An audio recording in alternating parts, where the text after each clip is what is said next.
আসসালামু আলাইকুম। আশা করি আপনারা সবাই আল্লাহর মেহেরবানিতে ভালো আছেন। আজকে আমরা আলোচনা করব প্রিয় দর্শক, লা হাওলা ওয়ালা কুওয়াতা ইল্লা বিল্লাহ এই দোয়াটি পাঠ করলে কি হয়।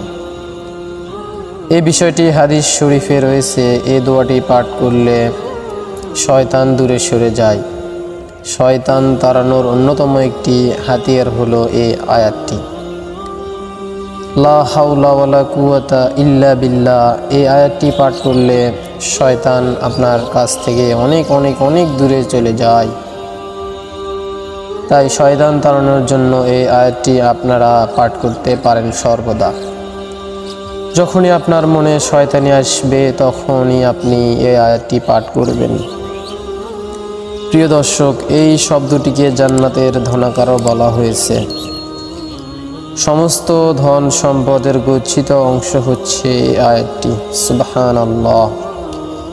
বিশিষ্ট সাহাবী হযরত আবু মুসা আশআরী রাদিয়াল্লাহু আনহু হতে বর্ণিত, তিনি বলেন, আমি রাসূলুল্লাহ সাল্লাল্লাহু আলাইহি ওয়াসাল্লামের সাথে এক সময় ছিলাম।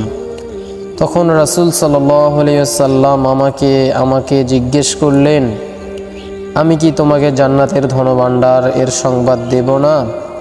তখন আমি বললাম, ইয়া রাসূলুল্লাহ, অবশ্যই দিবেন। তখন রাসূল সাল্লাল্লাহু আলাইহি সাল্লাম বললেন, লা হাওলা ওয়ালা কুওয়াতা ইল্লা বিল্লাহ। এইটুকুই হচ্ছে তোমার জান্নাতের ধনভাণ্ডার। সুবহানাল্লাহ। অনেকেই হয়তো ভাবছেন কি আছে এই আয়াতটির মধ্যে, লা হাওলা ওয়ালা কুওয়াতা ইল্লা বিল্লাহ। এর অর্থ আল্লাহ ছাড়া কোনো ভরসা নেই, কোনো ক্ষমতা বা শক্তিও নেই। সুবহানাল্লাহ।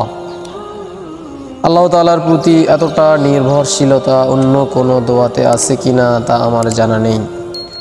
গভীরভাবে মাওলার কাছে সব কিছু সমাপন করে দিয়ে নিজেকে যেন হালকা করে ফেলার একটি দোয়া।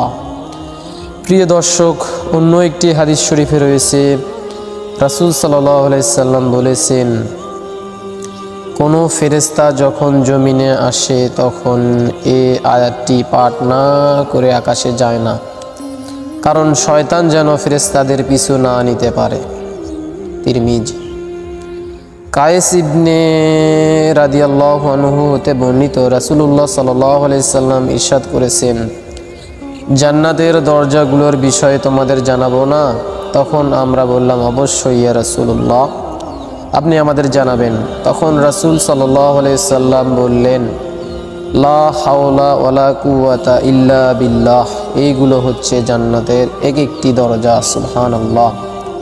সুতরাং আপনি যদি একবার এই দোয়াটি পাঠ করেন, লা হাওলা ওয়ালা কুওয়াতা ইল্লা বিল্লাহ, তাহলে শয়তান আপনার কাছে আসা হতে দূরে থাকবে, শত্রুরা আপনার ক্ষতি করতে পারবে না এবং জান্নাতের দরজা আপনার জন্য খুলে যাবে। সুবহানাল্লাহ।